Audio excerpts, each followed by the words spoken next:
So 15 years of humans living on board the International Space Station. A lot has happened, not only just building the station, but of course to its true purpose, scientific research. I'm joined here today by Dr. Tara Ruttley, an Associate Program Scientist with the International Space Station program, to talk about it a little bit more. Now, Tara, just first off, thanks so much for joining me here today. I really appreciate it. And I mean, 15 years, that seems like such a long time, but I mean, even in the scientific world, it's not always necessarily that long, is it? No, it's not. You know, I was a baby when I came to work here in 2001 at NASA, so Hmm. we were just getting started with the space station, and it's been really fun to see all the types of science come across over these 15 years. And it is standard for science. Yeah. So back in the year 2000, the first crew got on board, 3 crew members, a much smaller station back then, but it was already equipped to start doing research. What were some of the things they were doing, 15 years ago? Yeah, the most important things are the things that we care about most, and that is really observing the Earth. They got Hmm. started right away with that, and doing lots of studies on the human body, how the body responds to spaceflight. And those are the two things that are most close to us. In fact, a lot of people don't know the first publication, research publication result came from crew Earth observation on the Oh, space wow. station. So there you go. Very Trivia. cool. And so, I mean, we've had over 1,700 experiments, and counting in the 15 years since. Give everybody down here just kind of a sense of how much can actually be going on board the station just on any given day. On any given day, they'll have a full day's worth of science. I mean, it's their job. They're doing this all the time when they're not sleeping or maintaining the vehicle. But a lot of people don't know that in a 6-month period of time, our Hmm. crew members can be doing about 200 to 250 investigations representing hundreds of scientists around the world. So those crew up there are doing lots and lots of good things for us. Okay, and one of our favorite phrases is off the earth for the earth. Yeah. And that kind of came from one of the big reasons that we're doing all this science and one of the big benefits that we're getting out of all this science. Yeah. Explain that for me. Yeah, I mean, there are things, if you think about science and space, there's lots that happen physically that allows microgravity to unmask some of the effects that we see in normal processes here on Earth.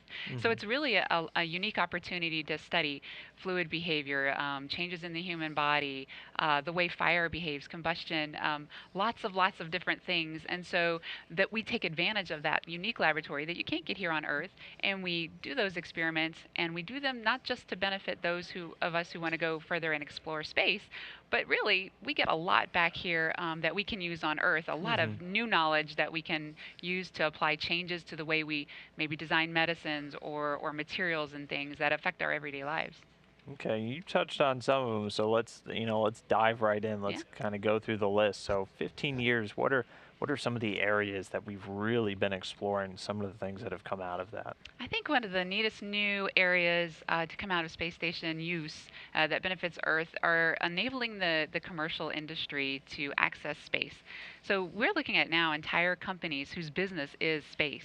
They send investigations to the space station. They provide access for other companies, and they just enable the commercialization of the space station, which Hmm. opens up research to everyone, and that's through the national laboratory effort.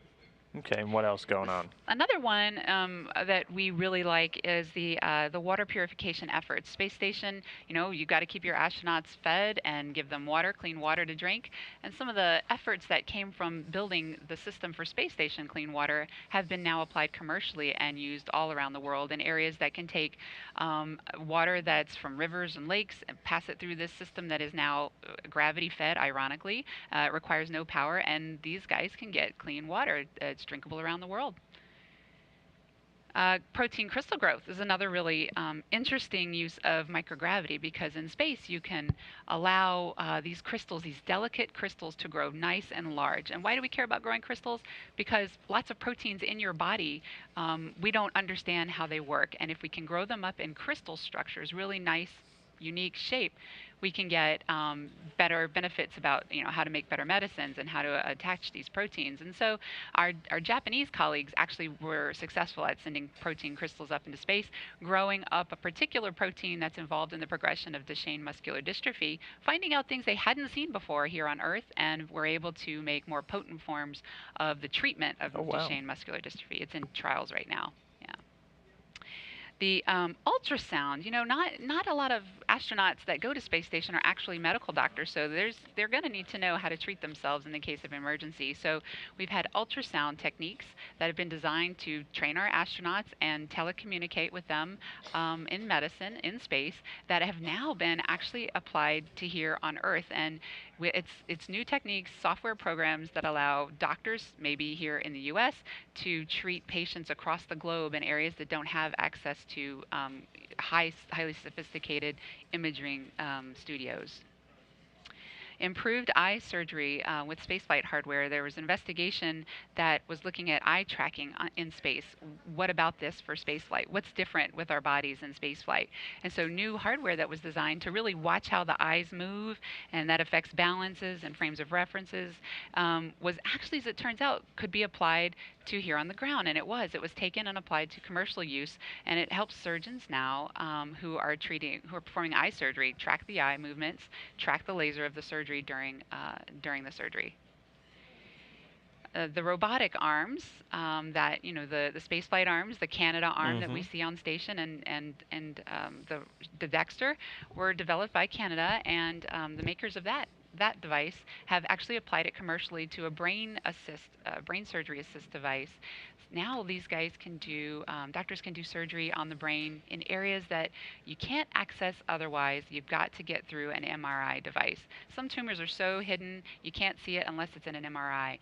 The materials, the dexterity, the textile function of this robotic brain surgery device allows surgery to happen from across the room in an MRI, and dozens of patients have already been treated using this device. Oh, wow. Bone loss. Bone loss has been a problem in space. You either use it or lose it.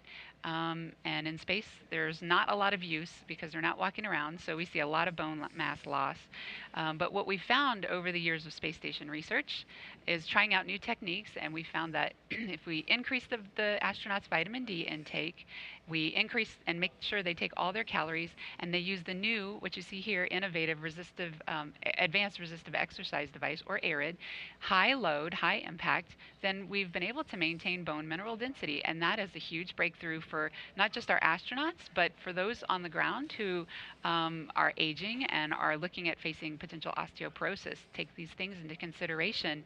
High load, take your vitamin D, increase vitamin D, and eat all your calories.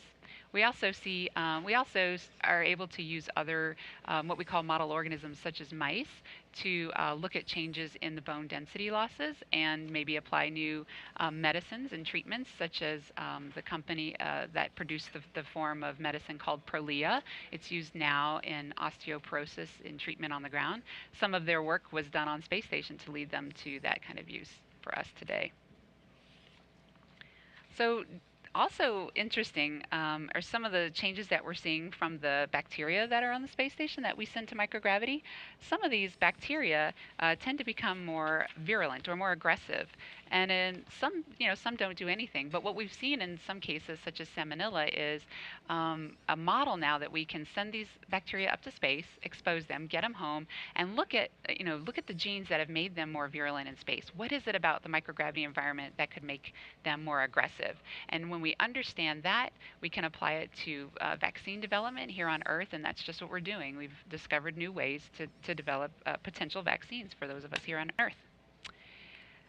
So we've also been able to, through the 15 years of space station research, impact over 43 million students across the globe through programs such as YouTube Space Lab and Sphere Zero Robotics. They're usually inquiry-based projects that allow students to be involved in human exploration through science, technology, engineering, and math. So, this is our future, and there's something always ongoing with space station and students' involvement. Breast cancer treatment, much like the brain surgery device. Now there's a breast tumor treatment device that stems from the same creators of the Canada robotic arm, and now surgeons have been able to perform clinical trials of breast cancer remover within an MRI environment. So again, just imagine doing surgery while the patient is actually inside an MRI. You can't do it with people. You can do it with robotics that have the right dexterity and the right type of materials, and that's what they're doing. monitoring water quality from space. This is a big one. The hyperspectral imager for the coastal ocean, or the HICO, was an imaging sensor on the space station that helped detect water quality parameters. Things like clarity, water clarity, phytoplankton concentration, distribution of germs, cyanobacteria, in the water. It was built by the U.S. Naval Research Laboratory and put on station, but then there was a partnership with the Environmental Protection Agency that was able to take data from that instrument and apply it to now a smartphone application where now users can help determine places in where water's contaminated, places you wouldn't want to go swimming in. And now that we've got that kind of information, it allows more access for people to get to clean places of clean water. Finally, don't forget, Space Station is an Earth observation platform. It can cover up to 90% of the Earth's population, so where we can monitor things like disasters such as floods and fires, volcanic eruption, deforestation. The iServe project allowed us to do that in partnership with the U.S. Agency for International Development. So what happens is we can get images from Space Station, and we have, and been able to disseminate them from around the world, not just autonomously, but with crew astronaut interference as well, and allows us to do that. So, I mean, that's just a tiny picture of everything that's been going on. And just real quick in closing, I mean, 15 years in the books. What's the next 15 years of human research and human spaceflight research going to look like? Yeah, I think the next 15 years of space station utilization is going to cover both, more applications on Earth, and of course it's going to do what we need to do to advance us to explore beyond low Earth orbit. But the thing is, it's going to take time. Science allows for science to be repeated and publications come through, so we'll be seeing publications and results from space station come through over 15 years and beyond. All right. Well, very exciting. Again, Dr. Tara Ruttley, one of the Associate Program Scientists for the International Space Station. Thanks so much for joining me today. It's a big day. Really appreciate your time. Yeah, thank you guys so much. It was fun being here. All right.